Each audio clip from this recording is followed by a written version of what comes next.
ഇനി നോക്കാം പ്രവാസ ലോകത്തെ വാർത്തകൾ. UK വിസ ഫീസ് 25% വർദ്ധിക്കും. ഇന്ത്യൻ വിദ്യാർത്ഥികൾക്കും തൊഴിലാളികൾക്കും തിരിച്ചടി. UK-യിലേക്കുള്ള ഇമിഗ്രേഷൻ വിസ ഫീസുകൾ 6 മുതൽ 25% വരെ ഉയർത്തി. 2026 ഏപ്രിൽ 8 മുതൽ പുതിയ നിരക്കുകൾ പ്രാബല്യത്തിൽ വരും. UK വിസ സംബന്ധിച്ച മിക്ക അപേക്ഷാ നിരക്കുകളും 6 മുതൽ 25% വരെ വർദ്ധിക്കുമെന്ന് ഹോം ഓഫീസ് അറിയിച്ചു. ഇത് ജോലി, പഠനം, സന്ദർശന വിസകളെയും തൊഴിലുടമയുടെ സ്പോൺസർഷിപ്പ് ചെലവുകളെയും ബാധിക്കുന്നു. അപേക്ഷകരും തൊഴിലുടമകളും ഇമിഗ്രേഷൻ ചെലവുകളുടെ വലിയൊരു പങ്ക് വഹിക്കുന്ന സംവിധാനത്തിലേക്കുള്ള തുടർച്ചയായ മാറ്റത്തെയാണ് ഈ പരിഷ്കരണം അടയാളപ്പെടുത്തുന്നത്. 2025-ൽ ഇമിഗ്രേഷൻ സ്കിൽഡ് ചാർജിലും ഇമിഗ്രേഷൻ ഹെൽത്ത് ചാർജിലും വരുത്തിയ വർധനവിനെ തുടർന്നാണ് മാറ്റങ്ങൾ. പുതിയ ഘടന പ്രകാരം പ്രധാന വിസ വിഭാഗങ്ങൾക്ക് മിതമായ വർധനവുണ്ടാകും. 3 വർഷം വരെയുള്ള അപേക്ഷകൾക്കുള്ള സ്കിൽഡ് വർക്കർ വിസ ഫീസ് 769 പൗണ്ടിൽ നിന്ന് 819 പൗണ്ടായി ഉയരും. 3 വർഷത്തിൽ കൂടുതലുള്ള അപേക്ഷകൾക്കുള്ള ഫീസ് 1519 പൗണ്ടിൽ നിന്ന് 1618 പൗണ്ടായി ഉയരും. സ്റ്റുഡന്റ് വിസ ഫീസ് 524 പൗണ്ടിൽ നിന്ന് 558 പൗണ്ടായും 6 മാസത്തെ വിസിറ്റ് വിസ ഫീസ് 127 പൗണ്ടിൽ നിന്ന് 135 പൗണ്ടായും ഉയരും. തൊഴിലുടമകളുമായി ബന്ധപ്പെട്ട ചെലവുകളും വർദ്ധിക്കും. സ്പോൺസർമാരുടെ വർക്ക് സ്പോൺസർഷിപ്പ് ലൈസൻസ് ഫീസ് 1579 പൗണ്ടിൽ നിന്ന് 1682 പൗണ്ടായി ഉയരും. News desk MyFin TV. Gulf രാജ്യങ്ങളെ വൻകിട എണ്ണവാതക റിഫൈനറികളിൽ ഇറാൻ നടത്തിയ ആക്രമണങ്ങളിൽ വൻ നാശനഷ്ടം.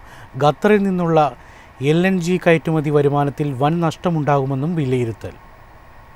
ഇറാനിലെ സൗത്ത് പാഴ്സ് വാതകപ്പാടത്ത് ഇസ്രയേൽ ബോംബിട്ടതിന് തിരിച്ചടിയായാണ് ഗൾഫ് രാജ്യങ്ങളിലെ റിഫൈനറികളിൽ ആക്രമണം നടത്തിയത്. ഇറാൻ നടത്തിയ ആക്രമണങ്ങളിൽ വ്യാപക നാശമാണ് സംഭവിച്ചത്. ഇതോടെ രാജ്യാന്തര ഇന്ധന വിപണിയിൽ വില കുത്തനെ ഉയർന്നു. ഖത്തറിലെ പ്രകൃതിവാതക വ്യവസായ മേഖലയായ റാസ് ലഫാനിൽ ഇറാന്റെ മിസൈൽ പതിച്ചു. പിന്നാലെ സൗദി ആരാംകോയിലും ആക്രമണമുണ്ടായി. ചെങ്കടലിലെ യാൻബു തുറമുഖത്തെ സൗദിയുടെ എണ്ണ റിഫൈനറിയും ആക്രമിക്കപ്പെട്ടു. കുവൈറ്റിലെ മിന അൽ അഹമ്മദി മിന അബ്ദുള്ള റിഫൈനറിയിലും മിസൈൽ പതിച്ച് തീ പടർന്നു. ഖത്തറിലെ റാസ് ലഫാനിൽ LNG ഉൽപാദനം പഴയ നിലയിലാകാൻ മാസങ്ങളെടുത്തേക്കും. 5 വർഷത്തേക്ക് രാജ്യത്തെ LNG കയറ്റുമതിയെ ഇത് ബാധിക്കും. വാർഷിക വരുമാനത്തിൽ $2000 കോടി നഷ്ടമുണ്ടാകുമെന്നാണ് report. News desk MyFin TV. Akasa എയറിൻ്റെ Kozhikode Jeddah service വെള്ളിയാഴ്ച മുതൽ ആരംഭിക്കും. പ്രവാസി മലയാളികൾക്ക് ഏറെ പ്രയോജനകരമായ സർവീസാണിത്. ആകാശ എയർ കോഴിക്കോട്ട് നിന്ന് ആരംഭിക്കുന്ന ആദ്യ രാജ്യാന്തര സർവീസാണ് ജിദ്ദയിലേത്.